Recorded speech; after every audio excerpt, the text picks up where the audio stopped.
इस प्रेजेंटेशन में बहुत सारी चीज़ें जो है वो पर्सनल एक्सपीरियंसेस हैं, क्योंकि इंसान है, ठीक है, हालात से मुतासिर होते हैं, लोगों से मुतासिर होते हैं, ठीक है, कभी इम्प्रेस हो जाते हैं, कभी डिप्रेस हो जाते हैं, गुस्सा भी आता है, नेचुरल चीज़ है। तो ये दोनों चीज़ें जो हैं, खुशी और गुस्सा जो है, ये हमारे काम को बाज़ औक़ात बहुत ज़्यादा मुतासिर करने लग जाते हैं। और मैनेजर्स जो हैं उनको इनके दरमियान डिसीजन करना होता है कि हमें किस तरफ रहना है, तवाज़न बरकरार रखना होता है। तो मैं शुरू में सिर्फ आपसे ना जो है वो कुछ एक दो सवाल पूछूंगा कि आप जो हैं, आप चूँकि मैनेजर हैं, मैं मैनेजर से की बजाय अब लीडर का लफ्ज़ इस्तेमाल करूँगा आगे, ठीक है, because you are the leader, ठीक है। तो मैनेजर जो है वो उससे जहन में एक इस तरह की बात आती है कि इस kind of a person who manages just. तो मैनेज तो कोई भी कर सकता है, लीडर जो होता है वो ज़रा इससे ज़रा ब्रॉडर टर्म है और ज़्यादा ब्यूटीफुल टर्म है। तो आपने ये बताना है मुझे कि आप किस तरह के लीडर हैं, ठीक है। आप सब ये पिक्चर देखिएगा कि एक ये साहब है, ठीक है, और एक टिपिकल जो है उनका एक अंदाज है, ठीक है। हम में से हर किसी को कभी ना कभी कहीं ना कहीं इस तरह के जो लीडर हैं उससे कहीं पाला पड़ा होगा, यानी इमोशनल, जज्बाती आदमी, ठीक है। और दूसरा जो टाइप है वो है इमोशनली इंटेलिजेंट। ऐसा नहीं है कि उसके जज्बात नहीं है, ऐसा नहीं है कि वो उसके जो इमोशंस हैं वो बिल्कुल सुस्त हैं, but he is emotionally intelligent, ज़हीन आदमी है, अपने जज्बात के ऊपर काबू रखना उसको आता है। एक लीडर के लिए ये बड़ा अहम है। तो आप में से कौन से दोस्त जो हैं वो बाईं तरफ वाले लीडर हैं और कौन से जो हैं वो दाईं तरफ वाले लीडर हैं? आप इमोशनल हैं।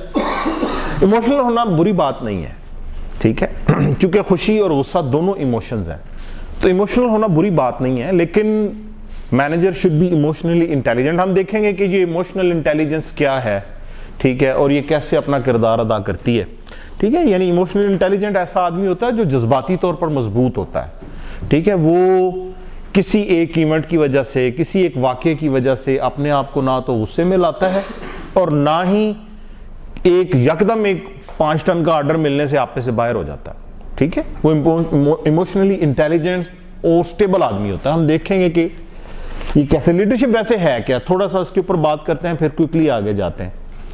और ये बड़ा अहम है।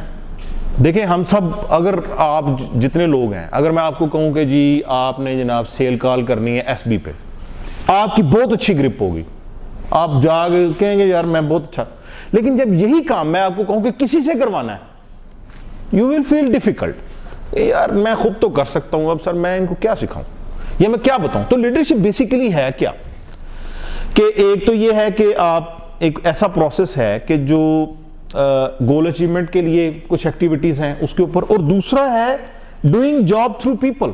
सबसे मुख्तसर तरीन जो डेफिनेशन है लीडरशिप की वो ये है कि आपने लोगों से काम करवाना है, ठीक है।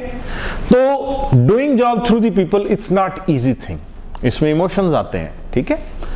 अच्छा, आज की दुनिया इतनी तब्दील हो चुकी है, एक इमोजी पूरी सूरत हाल को डिस्क्राइब करने के लिए काफी है,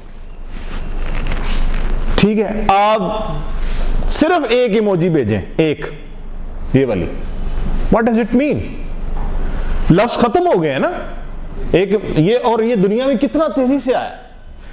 एक इमोजी भेजें आप, भाई यू आर एंग्री, एक इमोजी भेजें जिसमें आप जो है ना जी ये जरा शरारती मूड में है, आंख मार रहे हैं, ठीक है। तो ये कितनी जो जज्बात हैं ये कितने किस कदर तब्दील हो चुके हैं, और ये जदीद दुनिया के अंदर ये बाकायदा एक्सप्रेशंस का वे है। जदीद दुनिया के अंदर आप देखें ना, हर चीज का तो उन्होंने इमोजी बना दिया है। कौन सा ऐसा जज्बा है जी जिसका उन्होंने नहीं क्रिएट किया हुआ इमोजी, ठीक है। लफ्जों को खत्म करते जा रहे हैं ना, आर्टिफिशियल इंटेलिजेंस है सारी। और हम सब जो है ना इस सारी सिचुएशन से, मसलन आपको आज अगर किसी से मायूसी का इजहार करना है तो कुछ लिखने की जरूरत नहीं है, डॉक्टर साहब जस्ट सेंड हिम, वो आप ही समझ जाएगा, नहीं, ठीक है ना। अच्छा, अब बात करते हैं इमोशनल इंटेलिजेंस की। इमोशनल इंटेलिजेंस बेसिकली वो कैपेसिटी है जिससे हम अपनी फीलिंग्स और दूसरों की जो जज्बात हैं उसको समझने की सलाहियत रखते हैं, ठीक है। और इसका मकसद क्या है?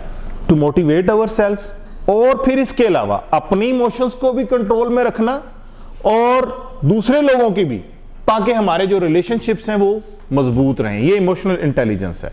हम इसको थोड़ा सा और डिटेल में जरा देखते हैं। अगर आप दिमाग की तस्वीर को देखें तो इसके दो पोर्शंस को मैं यहां पे एक्सप्लेन करूंगा। एक ये जो इसका अपर पोर्शन है, इसे न्यू कॉर्टेक्स कहते हैं, और ये शादिल भाई, ये थिंकिंग का प्रोसेस जो होता है वो इस ब्रेन में होता है। जितनी सोचो विचार है ना वो इधर हो रही होती है, ये वाला दिमाग, ठीक है। यानी जितने आपने फैसले जो हैं, लॉजिकल फैसले करने हैं, वो ये वाला दिमाग कंट्रोल करता है। और ये जो लिम्बिक सिस्टम है, ये वाला, ये है इमोशनल ब्रेन। जितने आपके जज्बात हैं, गुस्से के, खुशी के, गम के, दिमाग का ये वाला हिस्सा कंट्रोल करता है, ठीक है। इसका मतलब ये हुआ कि जज्बात जो हैं they are naturally present and they are controlled by a certain system. अच्छा, अब अगर आप एक चीज को फील करना शुरू कर दें, आई फील, जो कि ये वाला सिस्टम कंट्रोल करता है, इसको कहा जाता है इमोशनल क्वोशंट, यानी जज्बात को मापने का पैमाना है ये, ठीक है। और ये वाला जो हिस्सा है जो लॉजिकल डिसीजंस करता है, ये है आईक्यू, यानी आई थिंक, यानी सोच समझ के बात करनी, ये है इंटेलिजेंस क्वोशंट, ठीक है। इसकी मिसाल ऐसे ही है जैसे सतह के ऊपर एक आइसबर्ग जो है वो बिल्कुल आपको जो है वो दिखाई देता है छोटा सा, उसके नीचे जितने आपके जज्बात हैं वो पोशीदा हैं। ये इमोशनल क्वोशंट है, ठीक है। अच्छा, अब जो इमोशनल इंटेलिजेंस है, इसके कंपोनेंट्स क्या हैं, इसमें क्या क्या चीजें आती हैं। सबसे पहली चीज ऐसी है जिसको हम कहते हैं सेल्फ अवेयरनेस, कि भाई पहले अपने बारे में तो पता हो। सेल्फ अवेयरनेस क्या है? तो मैं कौन हूं भाई?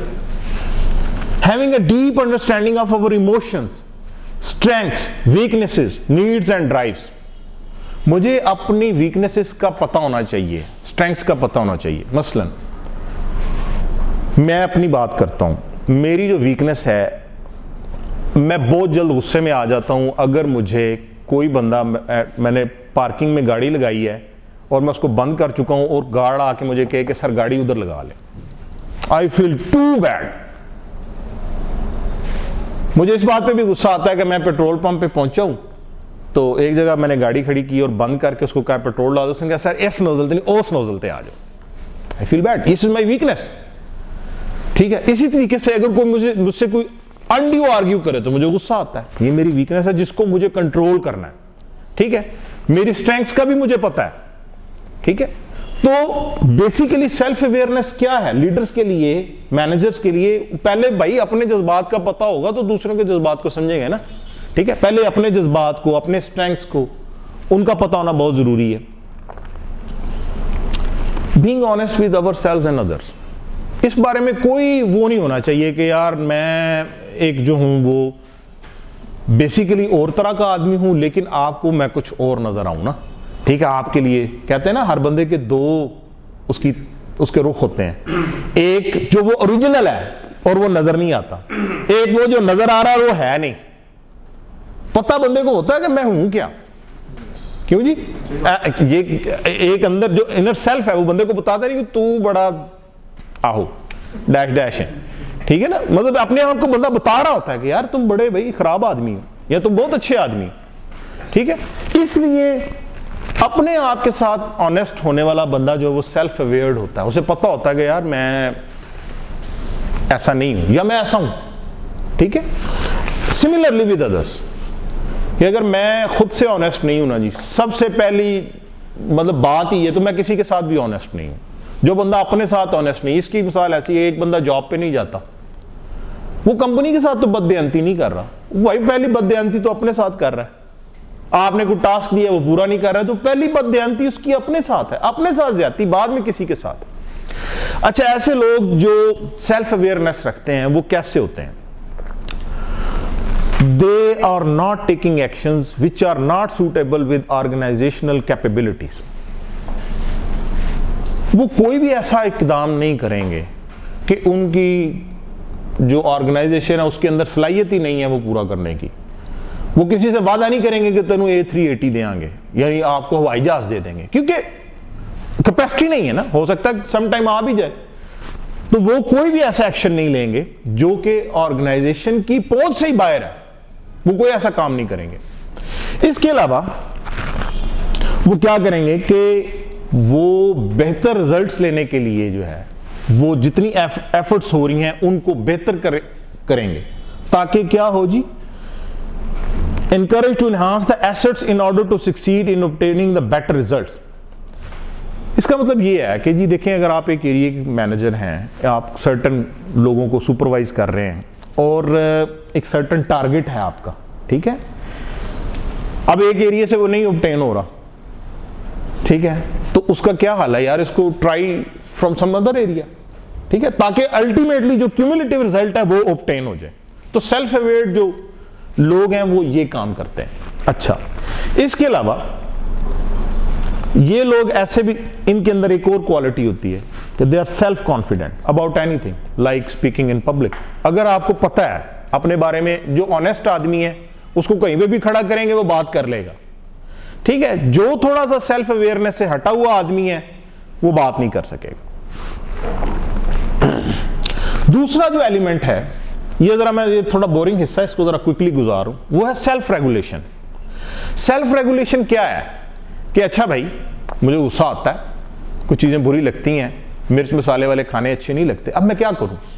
अब मैं दुनिया को तो चेंज नहीं कर सकता ना, अब मैं उस गार्ड को तो पहले इंटीमेट चिट्ठी लिख के नहीं कर सकता कि भाई डॉक्टर सलमान आ रहा है, ना बहस ना करी, गाड़ी जिधर पार कर रहा है ठक ठक ना करना, मैं नहीं कर सकता। या खाना बन रहा है, मैं नहीं कह सकता सबको, कुक को नहीं कह सकता कि भाई मसाले कम डालना, मुझे अपने आप को रेगुलेट करना है ना। या टमाटर ना डालना, टमाटर डालने वाला किस्सा पता है सबको?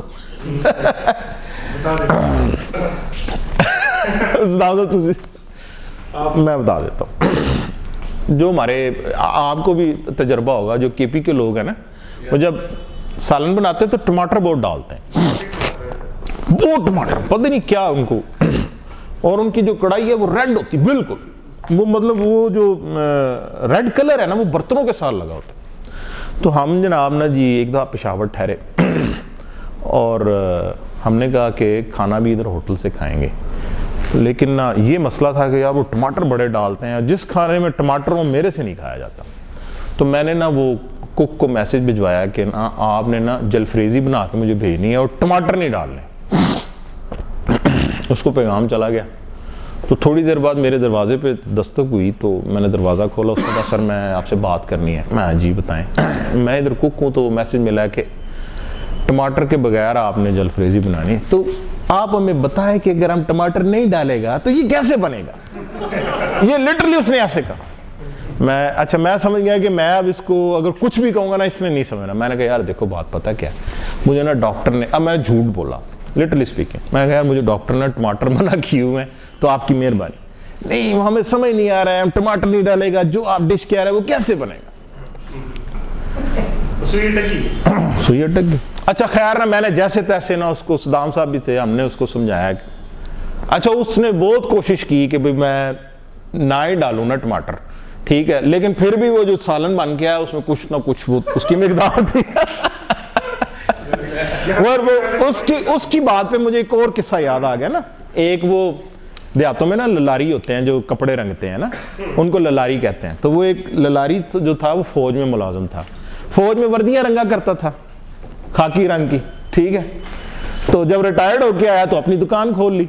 अब जो औरत आए वो के पायना दुपट्टा रंग दो है, ओके ठीक है मैं रंग तो देंगा, जे खाकी हो गया तो फिर मिलो ना तुसी क्यों। तो उसने भी, खान ने भी भारत साथ यही किया ना, उसने कहा ठीक है हम कोशिश करेगा, लेकिन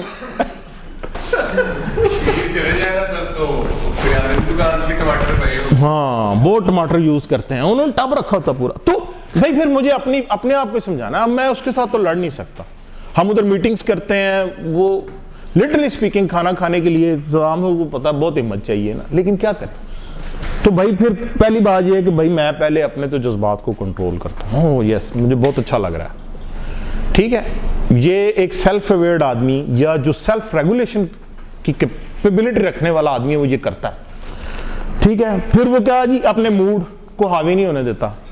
सुबह निकले हैं, बेगम साहब से लड़ाई हुई थी, ठीक है, किसी बात पे मूड खराब था, लेकिन आप दफ्तर में पहुंचे हैं और पहली कॉल हाकिम नवाज साहब की आ गई है। आप इनको तो नहीं बता सकते कि मैं आज बेगम से मैं लड़ाई करके आया हूं, मुझे अभी आप क्यों कॉल कर रहे हैं, मेरा मूड सख्त खराब है। क्यों जी, कितने बजे कॉल करते हैं? 9:01 पे जी। पहली कॉल इनकी आती 9:01। अब इनको नहीं पता, तो मुझे अपने आप को समझाना है, और जो भी मेरे इमोशनल इंपल्सेस हैं मुझे उनको कंट्रोल करना है, ठीक है। और यही सेल्फ रेगुलेशन का रूल है कि वो बंदा जो है वो अडॉप्टेबल है, फ्लेक्सिबिलिटी है। बेसिकली ये उसी चीज को जो है वो नॉमिनेट कर रहा है, वही चीज बता रहा है कि भाई वो अडॉप्टेबल। फिर अल्टीमेटली मुझे जो है ना अपने आप को अडॉप्टेबल बनाना है ना, कि ठीक है यार मैं अब क्या कर सकता हूँ ना, ठीक है। और मैं फ्लेक्सिबिलिटी भी इसी चीज का नाम है कि आप मल्टी डायमेंशनल किस्म की चीजों को, नहीं आपका मूड, नहीं आपका मिजाज, लेकिन आप फिर भी वो कर रहे हैं, तो ऐसा बंदा जो है वो सेल्फ रेगुलेशन की कैपेबिलिटी रखता है। और ऐसे लोग कैसे होते हैं? लीडर्स जिनके अंदर सेल्फ रेगुलेशन है, वो कोई भी एक्शन लेने से पहले सोचते हैं। ऐसा नहीं है कि जनाब पहाड़ से छलांग लगा दी है और पता ही नहीं नीचे क्या है, ठीक है। लीडर हमारी यही हालत होती है ना कि या तो पहाड़ पे है, ठीक है, और या फिर पानी के अंदर है, तो वो पहले सोचेगा। Not easy in getting panic और एंग्री, ऐसे बंदे को गुस्सा चढ़ाना या पैनिक करना मुश्किल होता है, फौरी फ्लेयर अप नहीं होगा, और वो कोई भी कंडीशन हो उसको विद अ स्माइल जो है वो रिएक्ट करता है। जो बंदा सेल्फ रेगुलेट अपने आप को कर सकता है, ठीक है। तीसरी जो प्रॉपर्टी है वो है मोटिवेशन। मोटिवेशन जो है ये एक ऐसी चीज है कि जो आपको वो कोशिशें करने पे उकसाती है कि जो किसी ने तवक्को भी नहीं की होती। अगर आप मोटिवेट हैं जी हाकिम नवाज साहब, तो आप एक दिन के अंदर मुल्तान से आप साहिवाल आते हैं, साहिवाल से बहावलपुर जाते हैं, बहावलपुर से फिर मुल्तान जाते हैं, कितना डिस्टेंस बनता है? यानी अगर आप ये एक बड़ी अननेचुरल सी बात है कि फिर आप वो चीज भी कर गुजरते हैं जो आमतौर पर सोची नहीं जा सकती, ठीक है। और ऐसे जो लोग हैं उनके अंदर एक, ये जो मोटिवेशन है बेसिकली ये आपके अंदर एक ऐसा जो है वो एक डिजायर पैदा कर देती है जहां पर आप अपनी पूरी एनर्जी के साथ, पूरी डिटर्मिनेशन के साथ अपने गोल को अचीव करते हैं। और ऐसे लोगों के अंदर एक सेल्फ मोटिवेशन भी है। सेल्फ मोटिवेशन क्या है कि हम किसी भी वजह से परेशान हैं, उदास हैं, या कोई चीज हमें गुस्सा चढ़ा रही है, परेशान कर रही, तो फिर हम अपने आप को समझाते हैं। मैंने कहीं ये पढ़ा भी है और ये सुना भी है कि इंसान की सबसे बड़ी जो जंग है वो अपने साथ ही है। सबसे मुश्किल काम अपने आप को समझाना है, सबसे मुश्किल काम। अगर आप अपने आप को समझा सकते हैं ना जी, आप किसी को भी समझा लेंगे, ठीक है। सबसे बड़ा जो काम है वो अपने आप को कंट्रोल करना, अपने आप को समझाना है। अगर आप अपने आप को नहीं समझा सकते, किसी को भी नहीं समझा सकते, ठीक है। Be optimistic in responding the results good और बैड। ऐसा नहीं होता मोटिवेटेड आदमी रिजल्ट्स गुड हो या बैड हो, वो ऑप्टिमिस्टिक होता है। वो कहता है ठीक है यार, जा तो रहा है, ये एफर्ट तो कर रहा है, ठीक है, रिजल्ट नहीं आया, देयर में बी सम अदर रीजन, ठीक है। वो सिर्फ रिजल्ट्स को लेके वो स्टिक नहीं हो जाएगा, वो ये नहीं कहेगा कि यार वो, यानी ये जो पॉजिटिविटी है जो हम सुबह भी बात कर रहे थे कि बेसिकली ये पॉजिटिविटी है। Remain hopeful and overcome failure without frustration, कि फ्रस्ट्रेट हुए बगैर, अपना आप जो है ना वो ड्रॉप किए बगैर, अपनी एनर्जी जो है वो कम किए बगैर वो होपफुल रहता है। मोटिवेशन ऐसी चीज है। अच्छा जी, ये सबसे अहम जज्बा है एम्पैथी, किसी के साथ इजहार हमदर्दी करना, ठीक है। ये हम करते भी रहते हैं और हमें खुद भी इसकी ज़रूरत होती है, ठीक है, ऐसा नहीं है कि हमें ज़रूरत नहीं है, हम अगर लीडर हैं तो हमें भी एम्पैथी की कहीं ना कहीं किसी न किसी स्टेज पे ज़रूरत होती है, ठीक है। तो ये इंसानी फितरत है कि अगर उसको हौसला दिया जाए तो वो बहुत बड़े बड़े काम भी कर जाता है, लेकिन अगर आप उसका हौसला ड्रॉप करना शुरू कर दें, वो एक नाली भी नहीं क्रॉस कर सकता। हौसला देते जाएं तो वो चाहे दरिया को जनाब क्रॉस कर जाए।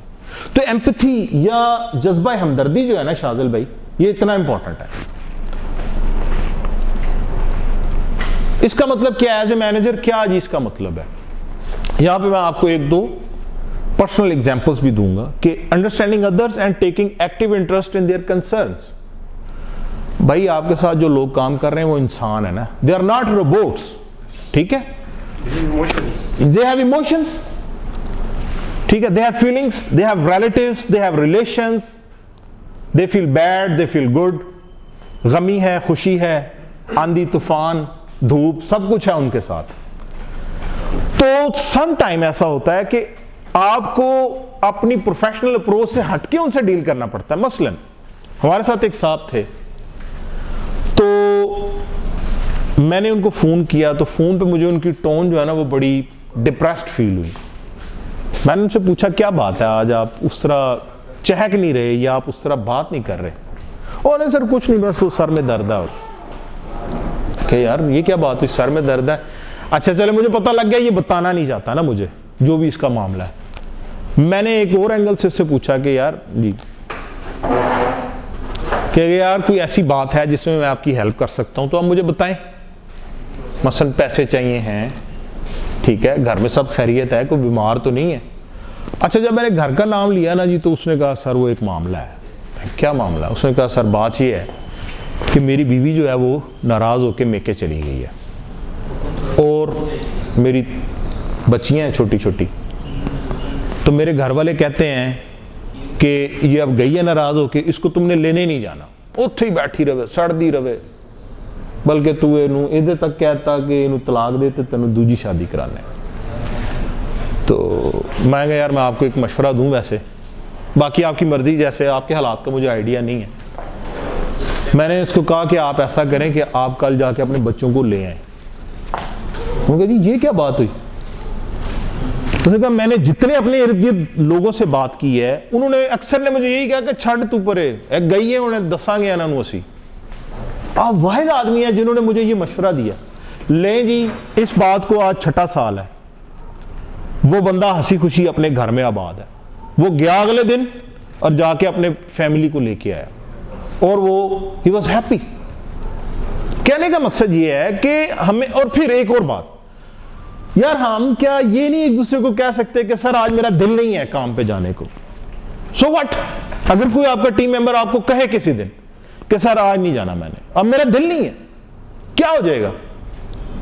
ठीक है यार कोई बात नहीं। कोई आपको ये भी बता सकता है कि यार मेरे सर में दर्द है भाई मैंने नहीं जाना, या मेरे बेगम से झगड़ा हो गया। बताना नहीं चाहिए, हमारा इतना कनेक्शन होना नहीं चाहिए अकनवा सा कि बेगम से झगड़ा हो गया वो बताए आपको। यार ये एसी क्यों नहीं चल रहे भाई?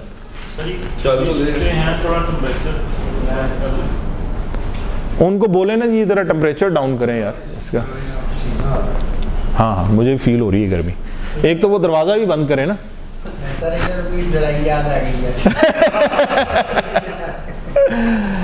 अच्छा जी, अच्छा फिर एक और बात है कि ये बहुत डिफरेंट चीज है कि हम हर एक की फीलिंग डिफरेंट है ना।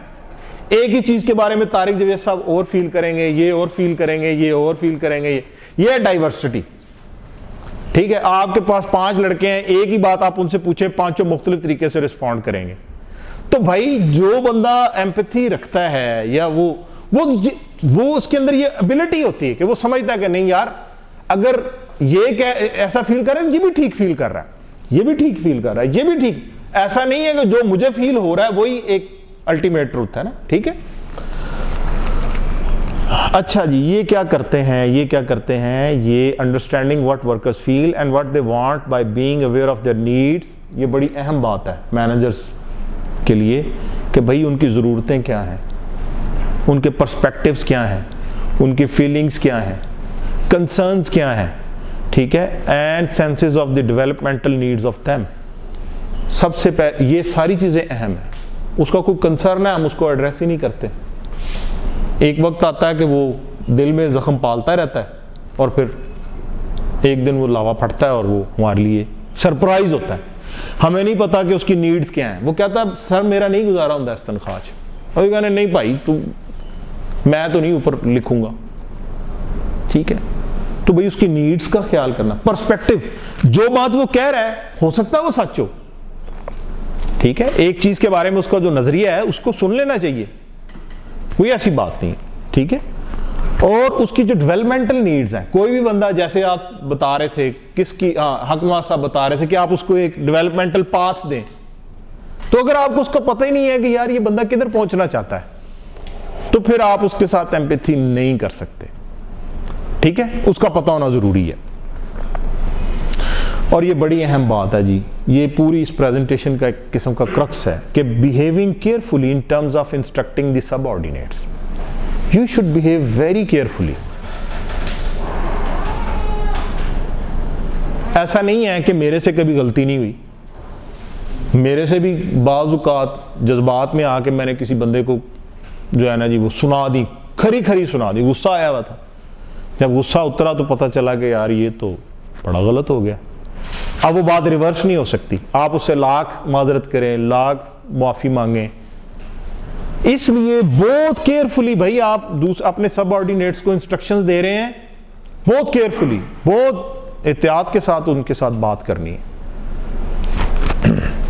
ना। ये becoming a good listener to the subordinates, अगर उसको भी आ रहा है तो फिर सुने, फिर उसकी सुन ले उसकी बात, कोई नहीं, ठीक है। इनिशिएशन विदाउट इंटरप्शन, न मत इंटरप्ट करें, सुन ले उसकी क्या कह रहा है। एक मौजू पे वो बात करेगा कि ये पॉलिसी नहीं ठीक, ये नहीं ठीक, ये नहीं ठीक किया मेरे साथ, ऐसे किया ऐसे किया, सुन ले। और मेरा तजर्बा ये है कि जब बंदा अपनी भड़ास निकाल लेता है ना, उसका 90% गुस्सा ठुस हो जाता है, वो फिर तैयार हो जाता है कि भाई वो आपकी बात मान ले। अदरवाइज अगर आप नहीं सुनेंगे वो फिर इरिटेट होगा। अच्छा जी, सूरत हाल जो है ना जी वो मैं आपको, अब ये सूरत हाल आप सबके लिए है जी, मुझे शादिल भाई आपसे इसका जवाब चाहिए।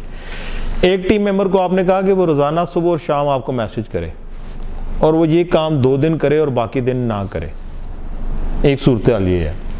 एक सूरत हाल ये है कि एक टीम मेंबर को आपने काम दिया, नॉर्मली एक्टिविटी देते हैं कि आपके साथ वो फार्मर्स की लिस्ट बनाकर शेयर करे और वो लिस्ट के साथ इनके फ़ोन नंबर्स, फार्मिंग, कब मुलाकात करते हैं और किस किस्म की मालूमात भी मुहैया कर दे। तीसरी सिचुएशन ये है कि एक टीम मेंबर आपको कहता है कि मेरी तीसरी खाला सास फोत हो गई हैं, टोटल 4 खाला सास हैं उस बंदे की। अब सोचें ज़रा कि भाई, और एक सिचुएशन ये है कि एक जगह आप विजिट पर गए, टीम मेंबर ने वक्त को दुरुस्त इस्तेमाल करवाया, पोटेंशियल लोगों से मिलवाया, ऑर्डर हासिल किए, उस दौरान खाने पीने का ध्यान भी नहीं रहा।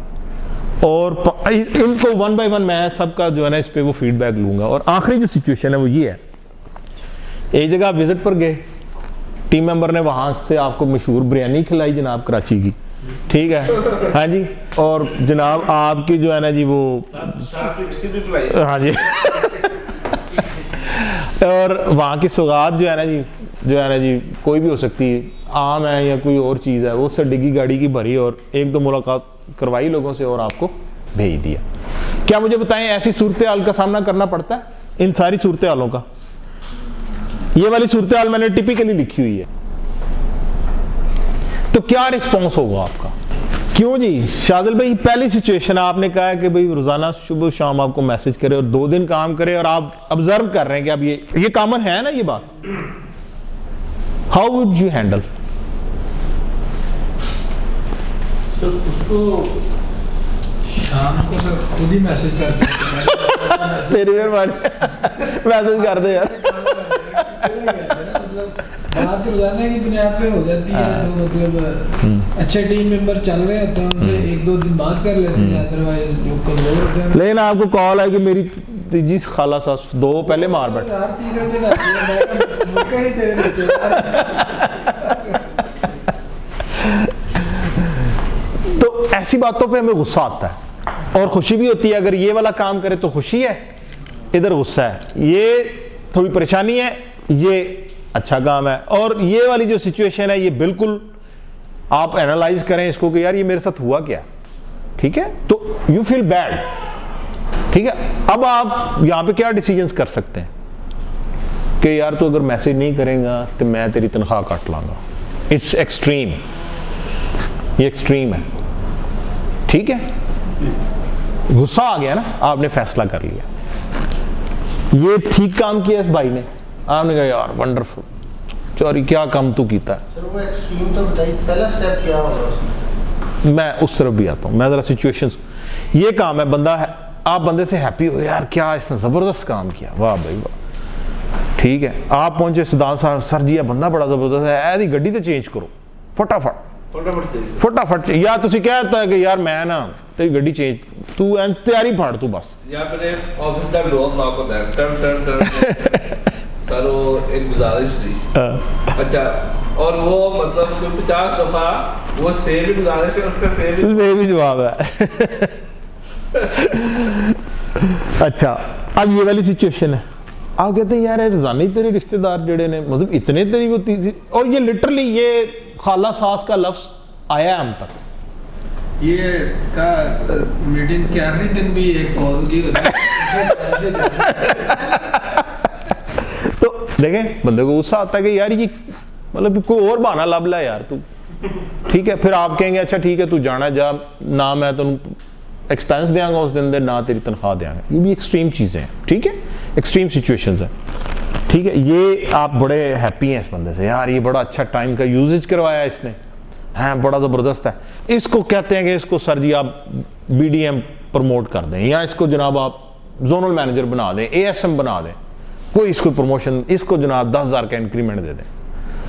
और ये सिचुएशन आप कहते हैं यार बड़ा बेकार आदमी है यार, ठीक है, एक तो मैं आंदा जाना नहीं, यदि एक्सप्लेनेशन कॉल करो तो जनाब है जड़ा ना काम नहीं ठीक। ये एक्सट्रीम सिचुएशंस है। मैं डॉक्टर साहब जो चीज़ बताना चाह रहा हूँ वो ये है कि हमारे इमोशन, जी डॉक्टर साहब इस पे ना दो चीज़ें मतलब ऑलरेडी पहली वाली बात है कि हम खुद कॉल कर लेते हैं कि यार आपके दिन में ये काम था, कॉल नहीं की, मैंने कहा चले मैं कर लेता हूँ, उससे भी उसको होता है कि यार ये मुझे ही करना चाहिए था ना। दूसरा काम ये तो खैर एक मैसेज करने वाला काम है ना, बाकी जो काम हमने लिख के दिए होते हैं ना उस पर वो जमाल साहब ने ना जी एक दफ़ा मुझे एक सबक सिखाया था कि वो कहते हैं कि टीम मेंबर को कह दो कि आज आप घर से नहीं जाएंगे काम पे जब तक आपका ये काम कम नहीं हो जाता, घर पे बैठो ये काम पूरा करें, इनके एक्सपेंस नहीं मिलेंगे, आप घर में कोई काम नहीं करना, तब तक आप घर से नहीं निकलेंगे जब तक ये काम मुकम्मल करें। यानी हमें सेल नहीं चाहिए, हमें ये काम चाहिए, ठीक है, जो भी एक्टिविटी दी गई है, एक्टिविटी पहले मुकम्मल करो फिर दूसरा काम शुरू करना। अच्छा जी, अब होता क्या है जी, गुस्से में मैनेजर्स को क्या, अब गुस्सा आया हुआ है, ठीक है, शदीद गुस्सा है, यार ये देखो ना इसे क्या किया, मैनेजर्स को क्या करना चाहिए, ठीक है। थिंक बिफोर यू स्पीक, सबसे पहले तो भाई जो भी बात करने लगे 2 दफ़ा सोचो कि क्या बात करने लगा, ठीक है। और वो जैसे सदाम साहब ने कहा get pass the heat of the movement, ओ भाई थोड़ी देर उन्होंने पास दे दो ना, थोड़ी देर रुक जाए, ठीक है। नंबर 2, वंस यू आर काम एक्सप्रेस योर एंगर, एक दफ़ा ठंडे हो गए हैं, ऐसा नहीं कि उसको बताएं ना, उसको बताएं, state your concerns and needs clearly and directly without hurting others और ट्राइंग टू कंट्रोल दैम। उसको बताएंगे यार मुझे अच्छा नहीं लगा भाई, यार आपको ये काम करना चाहिए था, यार कर लेते, क्या था, मतलब इतना टाइम क्यों वेस्ट किया, इस तरीके से बात कर सकते हैं। दूसरा तरीका ये कि यार तुम ख्याल ही नहीं है, मैं इतने जनाब तुहाडा नौकर लगा हुआ, हर टाइम तुहाडे पीछे लगा रहा, ठीक है, वो दूसरा तरीका है। अच्छा, आइडेंटिफाई पॉसिबल सॉल्यूशंस, फिर सॉल्यूशन भी दें। जैसे आप कह रहे हैं, आप कह सकते हैं कि डॉक्टर साहब आप उसको कहें कि अच्छा यार आप ऐसे करें, आज आपने 3 बजे ना घर पहुंच जाए, जाके ना जी 5 बजे तक ये काम करके मुझे दे देना, ये सॉल्यूशन है, ठीक है। अच्छा, ये बड़ी अहम बात करने लगा हूं, स्ट्रेट विद आई स्टेटमेंट्स, ये ना कहें कि तू बदनीयत है, आप जो वक्त की पाबंदी नहीं करते, आप जो हैं जनाब बेईमान आदमी हैं, ये कभी भी नहीं कहना, तुम नहीं कहना, कहना कि यार मुझे महसूस होता है, आई फील दैट, ये है आई स्टेटमेंट, मुझे महसूस होता है कि जैसे आप ये काम कर नहीं रहे, हाकिम साहब आपको नींद आ रही है, मुझे महसूस हो रहा है। इधर आए ना, हमारे पास आए, करीब आए, या खड़े हो जाए, जिन जिनको ये बोरिंग टॉपिक है मेरा ख्याल है, थोड़ा सा बोरिंग टॉपिक। आई स्टेटमेंट्स के साथ जब भी अपने सबऑर्डिनेट से बात करें, उसे कहें यार मुझे महसूस हो रहा है कि शायद मैं आपको सही डायरेक्शन नहीं दे पा रहा, या आप मेरी बात समझ नहीं पा रहे, मुझे महसूस हो रहा है। Don't hold a grudge. बड़ी देखें जी, तवज्जो दें जी, देखें जी, ग्रज नहीं रखनी दिल में किसी के लिए भी। सर ग्रज कहते हैं कि दिल में किसी के लिए कोई गुस्से के जज्बात रखने, उसको कहते हैं ग्रज रखना। आपके टीम मेंबर ने गलती की है, आपने उससे समझाया, गुस्सा आया है, लेकिन आप ग्रज ना रखें। ये आप ये ना रखें कि अच्छा पुत्र तू ना गई बारी फस, मैं तेरा करदा बंदोबस्त, ठीक है ना, मैं दसना उत्ते, मैं तेरे बारे लिख के भेजांगा उत्ते, तू नहीं या मैं नहीं, ठीक है ना। ये ग्रज नहीं रखनी, बिल्कुल नहीं रखनी मैनेजर्स के लिए ग्रज, क्योंकि इससे देखिए अपनी सेहत भी खराब होगी, ठीक है, और दूसरे की भी यार जो हम उससे करना चाह रहे हैं काम वो नहीं कर पाएंगे, ठीक है। Forgiveness is a powerful tool. जनाब आप माफ करके देखें टीम मेंबर को, ठीक है। अगर तो कोई सही मतलब बंदा है तो वो जरूर इस चीज को फील करेगा कि यार मैंने गलती की थी और मैं गलत था, लेकिन मुझे हकमा साहब ने जो है ना जी वो कहा कि अच्छा चलो इस दफा माफ कर दे तो आइंदा ना करना, ठीक है, आगे चलो, वो अपने आप को इंप्रूव करेगा। और फिर आखिर पे आपको कुछ ह्यूमर का यूज भी करना चाहिए ताकि टेंशन रिलीज हो। कोई जोक सुना दें या कोई मतलब कोई लाइट मूड की बात कर दें, ठीक है। ये उस वक्त है जब आपको गुस्सा आया हुआ है, शदीद गुस्से में है, ताकि टेंशन आपकी रिलीज हो जाए। अच्छा, और अहम बात, गुस्से में कोई फैसला भी मत करें, कोई डिसीजन ना करें कि भाई मैं ईमेल कर रहा हूं, मैं ये कर रहा हूं, मैं वो कर रहा हूं, मैं गाड़ी नहीं तुझे लेने दूंगा, तेरे एक्सपेंसेस काटूंगा, तेरी सैलरी काटूंगा, छुट्टी नहीं दूंगा, चल नास जा, कोई डिसीजन नहीं करना, ठीक है। अच्छा, अब खुशी में मैनेजर्स को क्या करना चाहिए? कोई भी वादा मत करें। सबसे पहली बात ये मत कहें कि जनाब जो है ना जी मैं ना जी अभी बात करता हूँ, मार्च की जो तनख्वाह है ना तेरी वो सैलरी लग के आएगी उसमें ना, वादा ना करें। उस पर मैं आगे आता हूँ कि हमें वो कैसे डील करना चाहिए, ठीक है। मसलन क्या वादा होता है, आपकी तनख्वाह बढ़ा देंगे, जैसे सदाम साहब ने कहा ना कि विदाउट कंसर्निंग योर, और इवन सम टाइम ऐसा भी होता है कि मैंने प्रपोजल दी है, ठीक है, 8 लोगों की, ठीक है, 6 की तनख्वाह बढ़ गई, 2 की उन्होंने रोक ली, अब आप उधर क्या करेंगे, ठीक है। ये मैं अपना पर्सनल, मैं जनरल मैनेजर हूं कंपनी का, ठीक है, और जो मैं कहता हूं वो होता है 99.99% होता है, लेकिन sometimes due to any reason उनका नहीं यार मैं अभी इसकी तनख्वाह बढ़ाने के हक में नहीं। समटाइम्स सर अकाउंट्स डिपार्टमेंट हमारे साथ वर्किंग ऐसे शेयर करते हैं कि हमें खुद पीछे हटना पड़ जाता है, पीछे हटना पड़ता है ना, ठीक है। मिसाल के तौर पे एक बंदे की सेल्स तो ठीक है, लेकिन उसने वो प्रोडक्ट बेची है जिसके ऊपर मतलब कोई मार्जिन नहीं है, ठीक है, तो उसके अपना मार्जिन में चेंज किया हुआ है, तो नजर तो मतलब सिर्फ सेल नजर आ रही है, लेकिन दर पर मतलब और कायद भी होते हैं, इसलिए उनको देखना पड़ता है। डेली अलाउंस डबल कर दूंगा, ये भी एक वादा होता है, ठीक है, ये भी विदाउट कंसर्निंग योर, अभी इसके लिए तो खैर पॉलिसी आ गई है, 0 मीटर गाड़ी दे देंगे। आज 11 मार्च है तो 15 मार्च तक यूक्रेन फतह कर लेंगे, ये इस तरह के वादे होते हैं ना। आज ये तरीके तू फिक्र ना कर, मैं वापस जाने दे, मैंने मेरे से भी हो जाता है भाई, मैं भी कह देता हूँ कभी, मैं बस हेड ऑफिस को मैं यही सुनना चाहता था, मैं बार बार जो है ना इनको इसीलिए छेड़ रहा था कि ये दबा के बैठे थे दिल में बात ना, ये निकाली है इन्होंने मुझे पता है ना कि ये क्योंकि मेरी और डेली इनकी यही रूटीन है, हम एक दूसरे के साथ उलझ ही रहे होते हैं, तो ये मेरे लिए भी लेसन है कि यार अगर आई एम हैप्पी तो मुझे अनरियलिस्टिक प्रॉमिसेस नहीं करने चाहिए, ठीक है। और क्या करना चाहिए, हाँ ये करना चाहिए कि भाई आपने भाई ठीक अच्छा काम कर रहे हैं, इसको जारी रखें, मैं हेड ऑफिस में आपकी बात करूंगा, मैं रिकमेंडेशंस भेजूंगा, ठीक है, फिर जो भी उस पर डिसीजन होगा, ठीक है। ये मत कहें कि अच्छा 10,000 कर देंगे, 15,000। अच्छा सम टाइम आपको पता है कि आपने हमें कहा है और हमने आपसे पूछा है कि क्या करें, और फिर जो आपने कहा हमने वो किया, ठीक है, ऐसा भी होता है। प्रोडक्ट वाइज सेल को बेहतर करें यार आप, ठीक है, एरिया प्रोस्पेक्टिंग करें। आपकी गाड़ी अभी फौरी नहीं तब्दील हो सकती, इसमें 1 साल का वक्त लग सकता है, इस तरह की बात की जा सकती है, ठीक है। 6 साल तो मैंने ज़्यादा लिख दिया, अभी कुछ लोग गाड़ियाँ 4-4 महीने लेट हुई थी, तो जिस पे ये हंसे हैं ना ज़्यादा। अच्छा, ये भी आप कह सकते हैं कि यार आप भाई 2 क्वार्टर्स के लिए भाई अपनी सेल को स्टेबल रखो, फिर हम हेड ऑफिस से अपनी डिमांड्स पूरी करवाएंगे। हाकिम नवाज साहब, हम ये कह सकते हैं ना कि यार अच्छा भाई बेटे 2 क्वार्टर्स तो सेल जारी रखो, उसके बाद फिर हमारी बारी होगी, हम हेड ऑफिस को कहेंगे कि भाई आप हमारी बात सुने। और क्या ऐसा नहीं होता कि हम नहीं सुनते, बात सुनते हैं और उस पर अमल दरामद भी होता है। अच्छा, ये भाई पल्ले बांध लो, अंडर प्रॉमिस ओवर डिलीवर। कम का वादा करो, ज्यादा दे दो।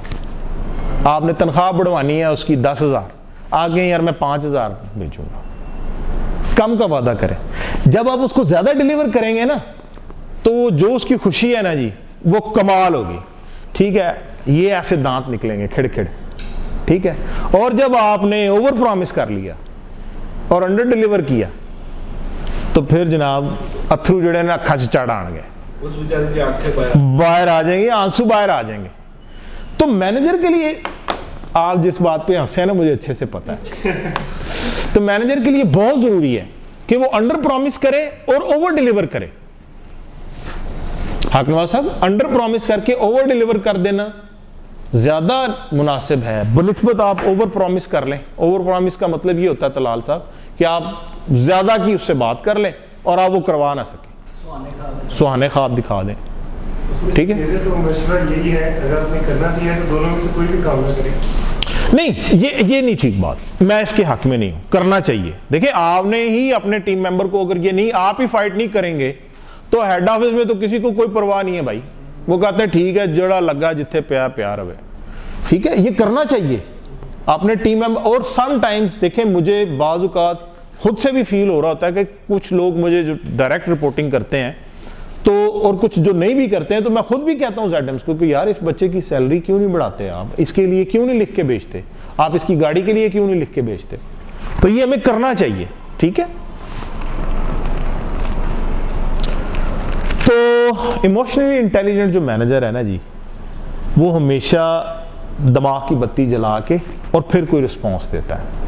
वो कभी ऐसा नहीं होगा कि कोई एक मौका आया और उसकी बेस पे वो या उन हालात की बुनियाद पर फैसला कर सके, ठीक है जी। तो इसलिए खुशी में कोई वादा ना करें और गुस्से में कोई फैसला नहीं करना, ठीक है जी। This was all about my presentation.